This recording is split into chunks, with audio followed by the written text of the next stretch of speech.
The only thing I could think of, it was like going to the motherland. America is the nation is filled with immigrants, but there's a mother country, ancestrally speaking. So whether you come from Poland, Ireland, Africa, wherever, when you go back to those places, there's something grounding, there's something that anchors you. And it did for me, because I'm looking at this woman, I'm like, my life story begins with this woman. It all started in her womb.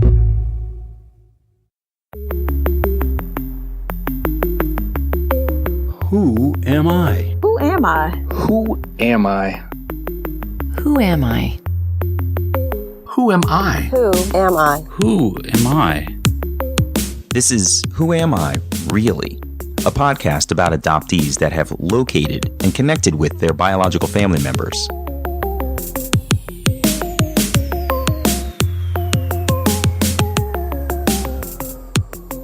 Hey, I'm Damon Davis. On today's show, I'm joined by Michael, who grew up in Coney Island, Brooklyn, New York. Michael was living a comfortable life in the Williams' loving home when he accidentally discovered that he was adopted at 12 years old. The discovery that he actually had another identity created conflict in him during his teenage years. With spontaneity, tenacity, and a fair bit of luck, Michael was able to track down the phone number for a long-lost cousin in New York. Over the course of 2 decades, he satisfied his curiosity to uncover every detail he could about who he really is. It was an emotional journey of discovery, all the way to his family's roots in the South. We pick up Michael's journey at the beginning, as a child.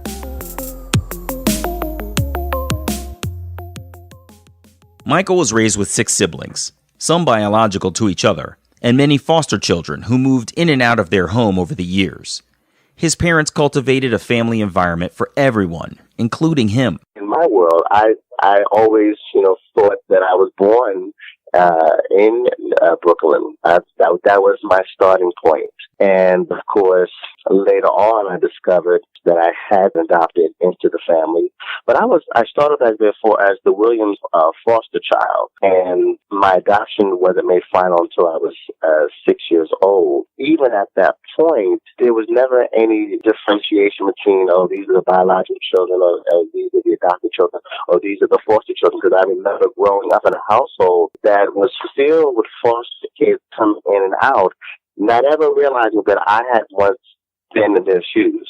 Interesting. So my parents did a really good job. It was an environment of openness, and there was this sense of a family cohesion that even though with the foster kids that were coming in and out, it was just a part of everyday life for us. That whole family environment was cultivated by both my father and my mother, simply because Dad was the only child. His name, and I say this to honor my father because he's Freedom and Bach Williams. He was the only child, and he never knew his father. And there was an incredible burden in his heart to be a father to the fatherless. What I later discovered was that he actually had fostered nearly 65 inner city children. Wow. That's an open heart, man. That's really incredible. So you were made to feel so comfortable that it took you a while to figure out that at one point you had been a foster child who was in transition to another place. That's interesting. Exactly. What did you think when you realized that? The day that I realized that I had been adopted, I was about 12 or 13 years old. And it turned everything on its head because there was confusion. It was confusing to me because I didn't understand why that information was withheld. Everything just kind of came out in an unexpected way. I mean, I was looking through the family photo album, and I discovered the summer day camp certificate of completion. And it said Michael Hart. And I'm like, somebody made a huge mistake, and Mom never caught this. How could she not have caught this very noticeable mistake? I'm not Michael Hart. Who is Michael Hart? I'm Michael Williams. I've always been Michael Williams. So then when I brought it upstairs to confront my mother about it, she said, where did you find that certificate? I said, well, Mom, it was in the family photo album. And she knew I had this habit of looking through the photo albums and just trying to make sense of who all these folks were in these black and white photos. So then it turns out that was the day of discovery, but it was also the day of discovery of my two younger siblings. Because all the way up until that time, well, I thought, no, I was born into the family, and those foster kids that I remember, they were the ones who were foster kids. Mm. And then now I'm confronted with the reality that, no, I was once in their shoes, but I was the one one of the few that they ended up keeping. So then there was a whole other history that I was connected to. Yeah. That I just had to know about. And that was very, very traumatic and confusing all at once. How did your mom make you feel? How did she address your confusion? I think that she was ill prepared for that day. Mm-hmm. That was a surprise. I think the intent was, I'd be very, very taken aback by the fact that I even discovered the certificate. I think it was one of those things that because it was a closed adoption, that was one document that I guess she didn't file away good enough, and right. Somehow it just ended up just in there, and I wasn't supposed to find out. So she was completely unprepared. I think she did, in retrospect, I think that she did the best she could at giving us some general information. Like, for example, she was able to tell me that my full name was Michael Raymond Hars. Mm-hmm. I eventually learned about the significance of my first and my middle name. And what are they? And my birth mother named me after my uncle. Oh, that's nice. So I had an Uncle Michael and I had an Uncle Raymond. So you retained name ownership and connection back to your biological family. That's kind of fascinating. Michael said that their home had established such a strong sense of family. The news that he was also an adoptee didn't change anything with his older siblings. That news bonded him more closely to his younger siblings, who were foster kids like himself. But as he got older, he began to question his identity much more than he had before. And that sparked a deep curiosity about how his personal story had begun. So you found the family photo album, and in it, it has a camp document that basically says a different name for a child that you don't think is you. Tell me about what happened next. Well, what happened was I confronted my mother, and I said, well, Mom, there must be some terrible mistake here because I don't know who Michael Hart is. Mm-hmm. She said, that's your real name. And that was the day that I discovered that I had been adopted. And just, what did you think when she said that was your real name? What did that mean for you? I didn't believe her. I thought she was lying. Really? For some reason, I thought she was like playing this really horrible joke. I thought, no, I'm on punishment, but really, Mom, this is really not cool, But she said no. She said, and she called for my two younger siblings. She sat all three of us down. She said, well, it's something I have to tell you all. And that's when she told each and every one of us that we had come through the foster care system and that we had been adopted into the family. And that's how we became Williams.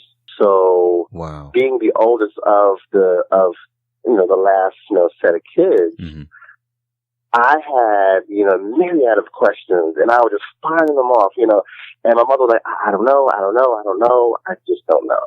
Mm-hmm.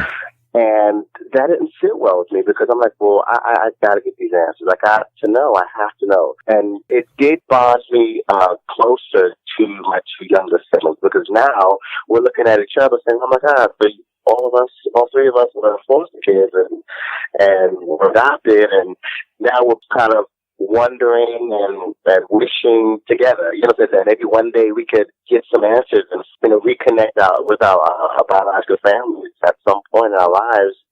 For me, as I got older, and I've moved into the adolescent years of age, it became a challenge for me because now I started, really trying to grapple with some identity issues.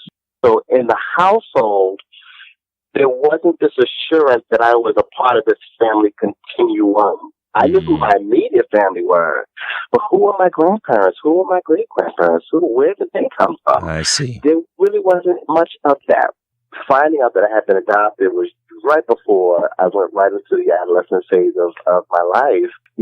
I really struggled with trying to really gain some sense about, my identity, well, ancestrally speaking. I always knew that, my immediate family members, they were my kinfolk, because of that love and that bond. But there was really no sense of belonging to a family continuum beyond that. And I had to search for that. I had to reconnect with that, because what that meant to me, I quickly began to understand that, wait a minute, Michael Hart, that's a part of chapter 1 of my life. What history preceded me that led me to be born as Michael Raymond Hart? I need to know that history, because in my mind at that time, Michael Williams represented, and still represents for me as chapter 2 of my life. And I had to, and I knew that part well enough, to not have any insecurities there.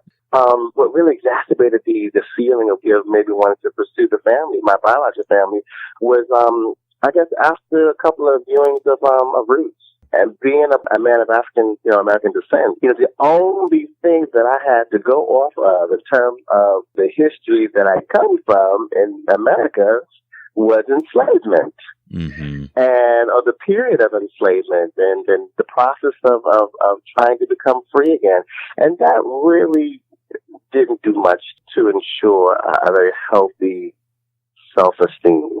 I see. When I watched the miniseries Roots, I began to feel sad that, a great part of my community's history has been, stolen and reclassified, and we can never get that back again. And then knowing personally that, I had been taken out of a situation and have become disconnected from a piece of my past that I can no longer, or have no way of knowing how to reclaim. Or to recover. That also kind of deepened that sense of rootlessness. So I took charge and I did something about it.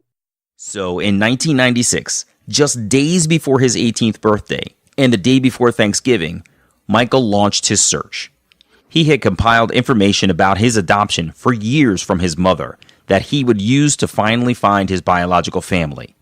He had his biological last name, the name of the Catholic orphanage in Brooklyn that handled his adoption, the knowledge that he had a biological sister 13 years older than himself, and that he was from Brooklyn, New York. Using a $5 calling card with only 20 minutes on it, he began calling directory assistants in New York. When I called directory assistants, quite naturally, I asked for random numbers under my biological surname, and I started with Brooklyn, naturally. And I went across to all the rest of the 4 other boroughs. And so that meant that I had to ask for numbers in Staten Island, and Queens, and Bronx, and Manhattan, all that. And I recall the last operator that I got was the first operator who took my call when I first started out. And she said, wait a minute, I remember you. And she said, you can't keep calling in like this. She said, and I said, ma'am, listen, okay, I just got to be honest with you. I'm searching for my biological family. And she was touched. She said, I will give you 3 more numbers, and that's it, red flagging this, okay? I said, okay, I'm grateful. Whatever you can give. Wow. So it turned out that, in the process of me calling back and, going to different boroughs and asking for these random numbers, that all of the operators were so gracious enough to give to me, I ended up with a total of about 40 numbers. With a calling card. You just kept calling them. Yes, and actually to set up the whole scene, I was scheduled to work that night, but I had some time during the day to do a little bit of running around. And after I completed all my errands, and that's when I called the operator in directory assistance in New York, and I accumulated those numbers, and I began to call each and every one of those numbers. And I had a tremendous amount of instincts during this entire process. I cannot begin to tell you how I knew, but it was like I knew that wasn't it. It was like, nope, I'm sorry to bother you. Have a nice day. Call the next number, and the next, and the next. And so finally, the last number, there was something different about this last call. I said my usual opening. And what was that? Hello, opening? And my opening was, hello, my name is Michael Raymond Hart. I'm looking for my biological family. Do you know of a child that was born on? I gave my full date, okay, at birth and all that. And she said, what was your name again? I said, oh, my name is Michael Raymond Hart. And she says, no, it can't be. And now I'm thinking, like, what is she talking about? No, it can't be. Damon, I was at that point in time, I was starting to get nervous. I'm like, wait a minute. I just did this on a humbug. And I kind of was hoping that I would make a connection, but then this is feeling strange now. And this is the very last phone number? The very last number that I called on that list. Damon, I tell you, she said, I think I know of a child who was born with that name and on that month, day, and year. Weren't you the child that was placed in Angel Guardian Foster Home in Brooklyn? I said, how did you know that? I said, nobody knows that unless I volunteer that information. She said, I'm your first cousin and we've been looking for you for 18 years. Oh, wow, dude. And I was about to turn 18 in 5 days. I passed out because I remember hearing her voice on the phone, but like the receiver wasn't up to my ears. I just kind of just put it off to the side or something and like, oh my gosh, what the heck just happened? At that moment, the door downstairs flung open and my mother yelled out, Michael, get downstairs and help me with these bags. Because she was doing last minute Thanksgiving shopping, Right. And I'm like, oh, I said, this is too crazy. I had to go to work in like another 30 minutes or so. So I'm like, oh my goodness. I said, this is happening so fast. I didn't really think that I was really going to find someone in this, in my first attempt. It just happened with like a huge whirlwind. And my cousin, she was very patient and she got so excited and she started crying and all this other stuff. It was a very emotional moment. But once she and I both recomposed, I still wasn't convinced. Why? She was emotional. I was in shock. I wasn't convinced because I wanted her to confirm the age. It was something about her confirming the age differential between my sister. Because, see, when I was told that I had a sibling, they didn't tell me that it was or if it was a sister or a brother. It was like I had a sibling who was 13 years older than me. That's all they knew. But she said sister specifically. Yeah, she said, your sister's still alive? And I said, cuz, slow down. Because she was really just spewing out all this information out of sheer excitement. And I said, okay, look, you said I had a sister. Let's go back to that. How old is she? Now remember, I was getting ready to turn 18. The minute she said, oh, your sister's 31, I said, oh my God. That was it. I said, that's exactly how old she would be. That's when I got emotional. Like a blessing for the holidays, Michael has located his biological family. His cousin sounded the alarm out to the family, and the next person who he spoke with was his sister, Tanya. They talked for an hour on another calling card. In that conversation, he learned that the family had been looking for him for years since he had been removed from his mother's care. I can't help but wonder about your first conversation with your sister. Your cousin has sounded the alarm. I found your brother. Yes. And now you're on the phone with your sister. What did you say? How did that go? Oh my gosh, that conversation, it was sort of awkward because I'm speaking, blood is speaking to blood, but at the same time, we're strangers to one another.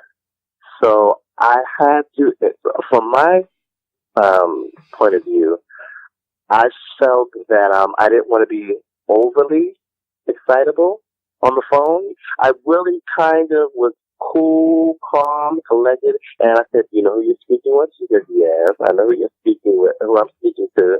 And she says, you are my brother. Basically, we talked about she and my cousin, actually making an attempt to try to get more information about my whereabouts. My sister recalled a time when they made a few attempts, actually, and each time they just hit a brick wall. Ms. Michael, this day, we have prayed for this day. We have prayed for this day. We really had limited information. We knew that you had placed an angel guardian home, but, after you left us, after you were taken from us, we really had no knowledge of your whereabouts. And then when I told her that I had remained in New York for a while since then, since the time of our disconnect, she was like, what? She was like, they told you she went to Oklahoma. And I'm like, no, I was in New York, right underneath their noses. I was right there. You mentioned that she said that you had been taken from their home. Tell me about that. Well, because it was a closed adoption, I became a ward of the state of New York. My birth mother, she had a mental health disability. I see. And there was a law on the books that really did not favor single mothers who had mental health challenges. And that really facilitated, the process of me being placed in foster care as a ward of the state. And so I had passed through about 6 or 7 different homes from the time I was born until the time I had been placed into the Williams home, which was around 11 months old. And what's your understanding about where the family was and their desire to have taken you right from your mother instead of this interceding process of you going to be a ward of the state? What's your understanding of how the situation unfolded? My understanding about how the situation unfolded really matured as I got older. I've had some experiences since then that really helped me to understand that whole process. I became a CASA volunteer, an acronym that stands for Court Appointed Special Advocate. It's a nationwide advocacy group, and I was able to advocate for children who entered the foster care system. I thought it was a good idea to volunteer so that I could get an understanding what that process looked like, and may have looked like to me. I now understand that it was an involuntary separation. I understand. And all this while, I thought that my mother deliberately surrendered me, but that was not the case. So it meant that many within the family did not even know I existed. Mm-hmm. And that's probably why no one came forward. And when I began to learn about this part of the story, I began to wrestle with this feeling of, resentment. No one came to defend me. Mm-hmm. Even though I was engrafted into a wonderful adopted family, why didn't nobody from my first family come forward and defend my right to stay and to remain under the protection of my family? All of that was a part of me unpacking those deep-seated feelings that I felt when I was, a young adolescent male. The cousin that Michael located revealed an interesting twist of fate that allowed them to connect. His sister had gotten married, so she took her husband's last name, and as a married woman, even the phone bill was in that name. So when Michael was accumulating phone numbers for the Hearth family members in New York, he didn't find her through directory assistance. But his cousin had taken a different track, intentionally. My cousin, who I ended up, getting in contact with, she was also married, but the phone was in her name. She decided that she would keep the name in the family surname and not her married name, because she felt that one day I would come looking, and when that day came, she would be the one to receive that call and sound the alarm to the family. Wow. What an amazing foresight on her part. Yeah. Man, that must have warmed your heart to know that she had intentionally retained her own identity as a Hearth in order to let you easily find her when that time came. That's really spectacular. Yeah. And it was heartwarming because it made me feel that I wasn't forgotten. Mm-hmm. I wasn't as abandoned as I thought I was. People tried, and I was grateful for that act of love, that act of hope. So Michael's sister Tanya decided she had to meet him, and she couldn't wait. She drove several hours from Long Island to the Poconos, where Michael was working at a resort, waiting tables, saving money for school. It was an excellent first connection for the siblings, but it was only a taste of the moving experience he would have meeting the rest of his biological family. Just the way she actually surprised me on the job. I was in the process of getting everything ready for the evening, and I set my tables and everything, and then Terry, who was my the floor manager at the time, she said, "Michael, there's a woman outside." She said, "She's your sister, Tanya? Do you know that name?" I said, "Yeah, I know who that is." And I went, and when the double doors opened up, there she was. And I said, "Honey, you came to see me." She says, "I couldn't wait." She said, "I could not wait. I couldn't wait. I had to see you personally." Mm-hmm. So she drove up from Long Island, and she stayed for that weekend. And I made sure that she had the best room and everything, You gave her a hookup. She did want. Yeah, I gave her the hookup. You know what I'm saying? Took a picture together. We had drinks the whole nine. Yeah, it was really, truly an amazing bonding experience between sister and her younger brother. And then, of course, that was the precursor to the big family reunion. And once I made my way down to New York to see everybody, that meant that I got the chance to meet my biological mother in person. And how was that? So, oh my gosh, it was like going to the motherland. America is the nation is filled with immigrants, but there's a mother country, ancestrally speaking.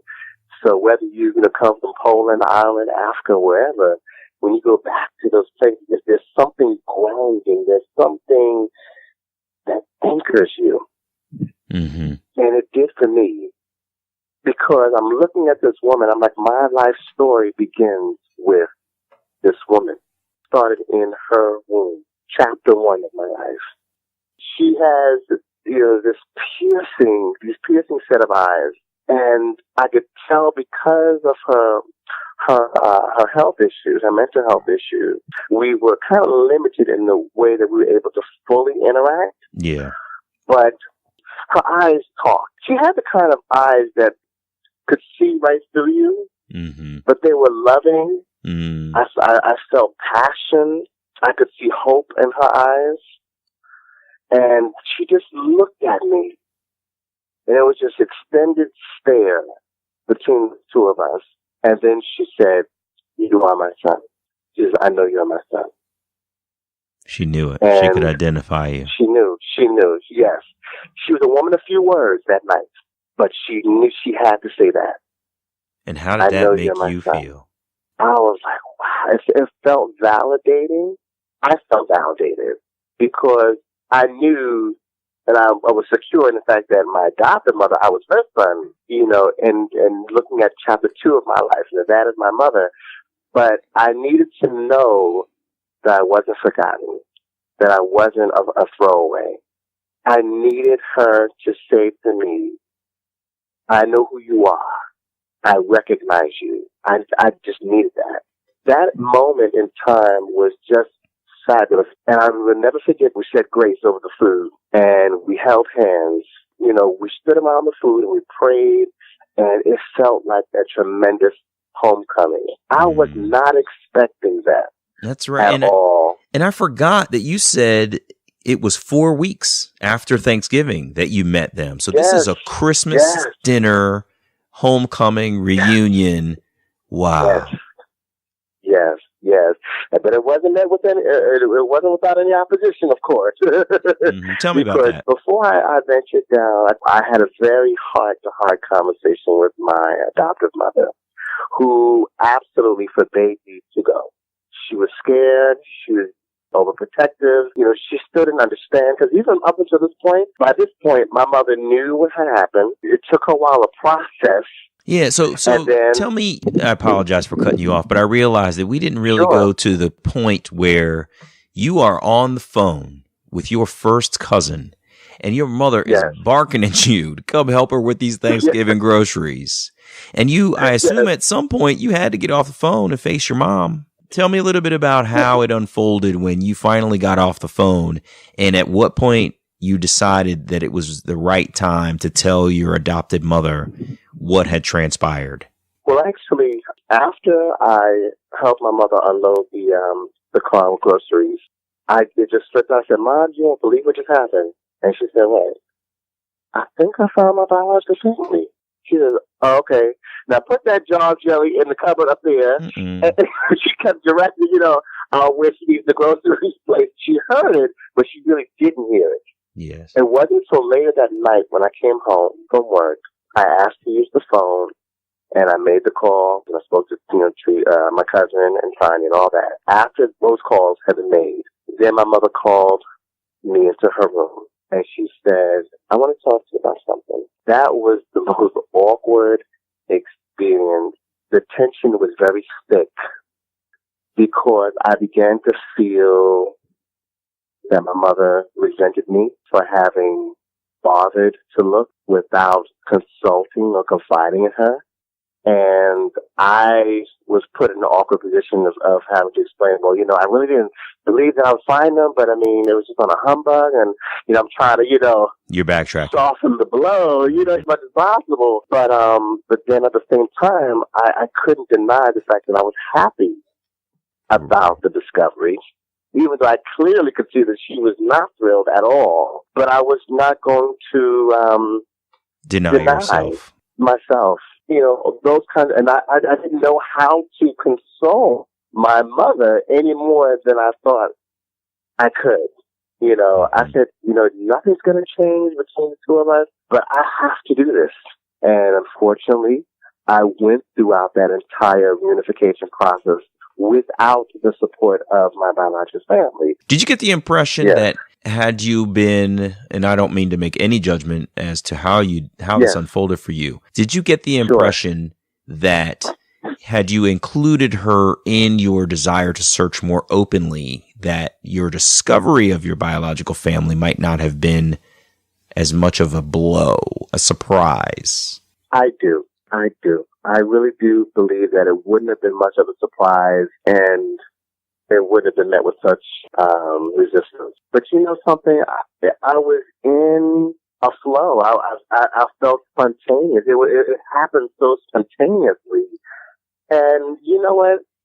I was afraid to even mention during my childhood that I even had thoughts of even finding my family. I didn't want to seem like, I wasn't grateful. But ever since that day of discovery, I mean, that feeling of wanting to reach out and connect and to find my family of origin just kept growing and growing. And I just couldn't continue anymore. I couldn't contain that anymore. And it can be also very hard to pause yourself when you've got an excitement over something, an energy towards it, an enthusiasm, to really pause, take a half a step back and look around you to see what feelings other people might have and actually gauge whether it's the right time to stop and say, hey, I just want you to know I'm kind of excited about starting my search, and to reassure people that you still love them, that nothing will change no matter what happens. It can just be really difficult to put the brakes on for a minute and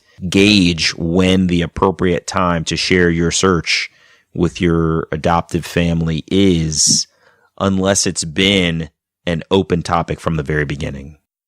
Michael has taken advantage of the opportunity to meet his relatives beyond the reunification with his immediate family. He delved into the family history in an amazing process of meeting the elders in the family. He's accumulated an array of information from aunts, uncles, and cousins who were tremendously supportive in understanding where Michael was coming from and his passion for learning his personal history. His journey took him to North and South Carolina, where he connected with parts of his roots. Michael talks about South Carolina first. Well, in South Carolina, I was able to visit the gravesite of the earliest ancestor that I know of who had the same biological last name.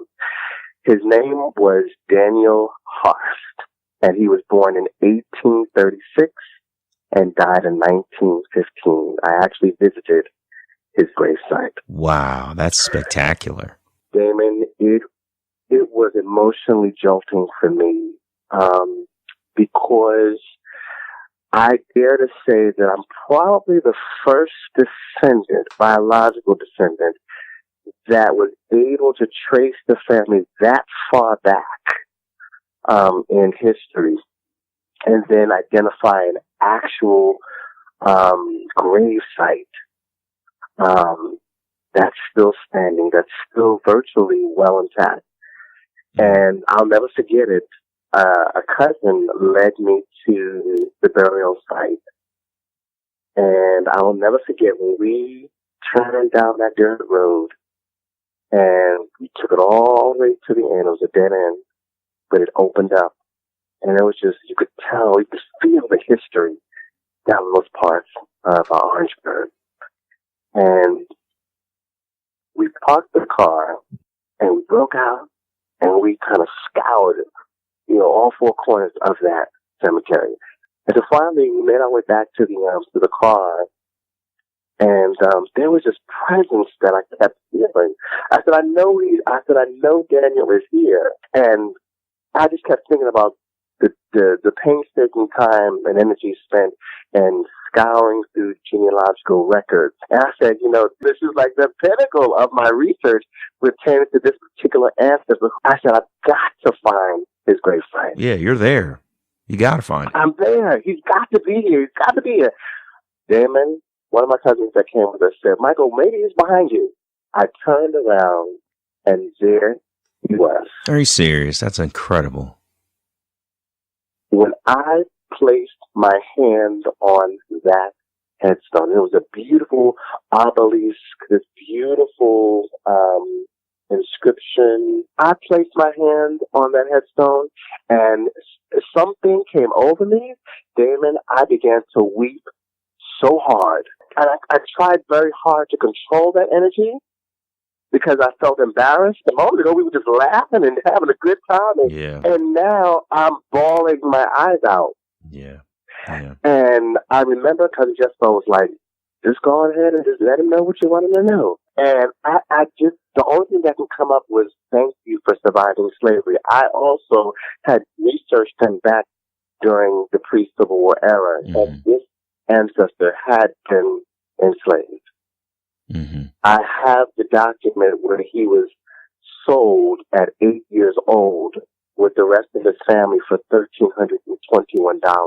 And I just began to thank him for surviving slavery. Thank you for surviving Jim Crow.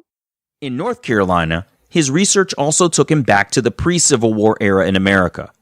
He had tracked down more distant relatives in the 1850 census.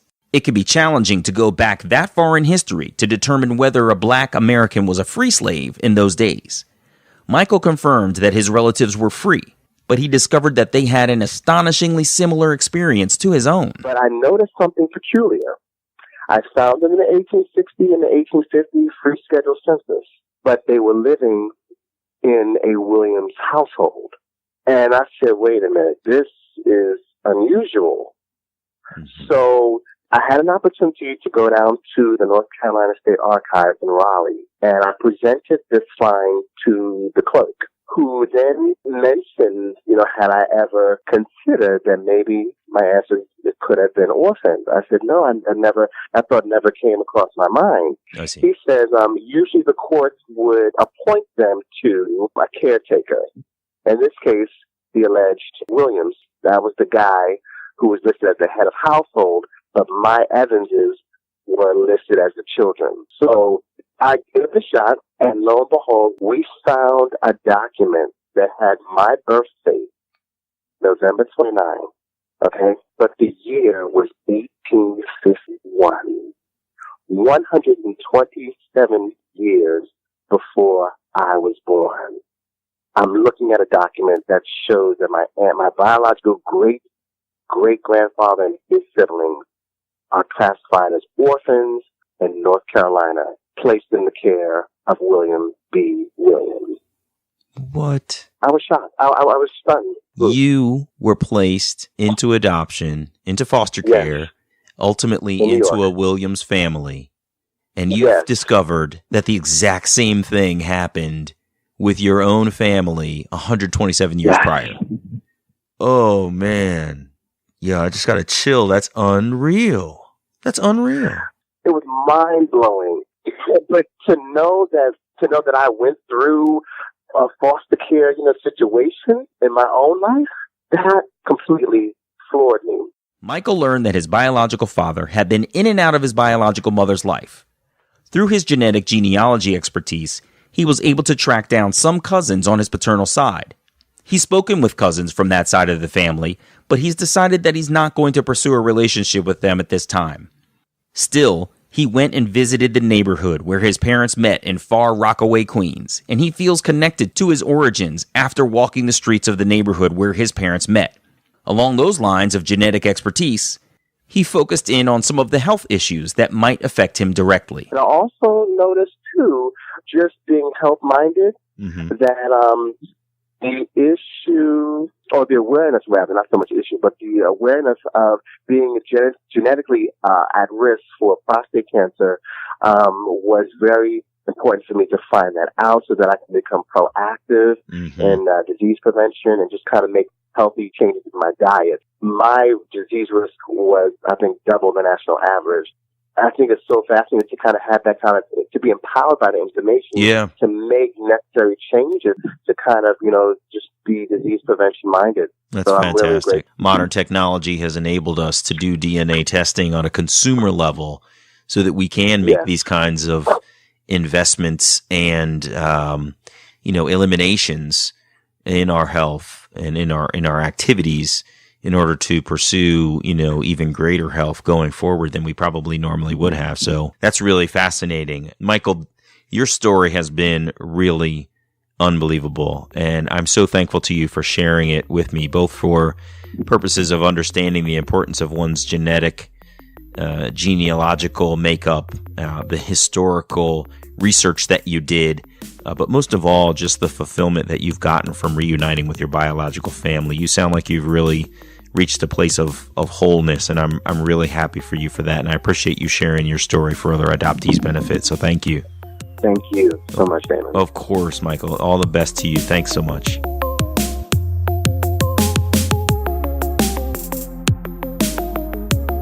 Hey, it's me.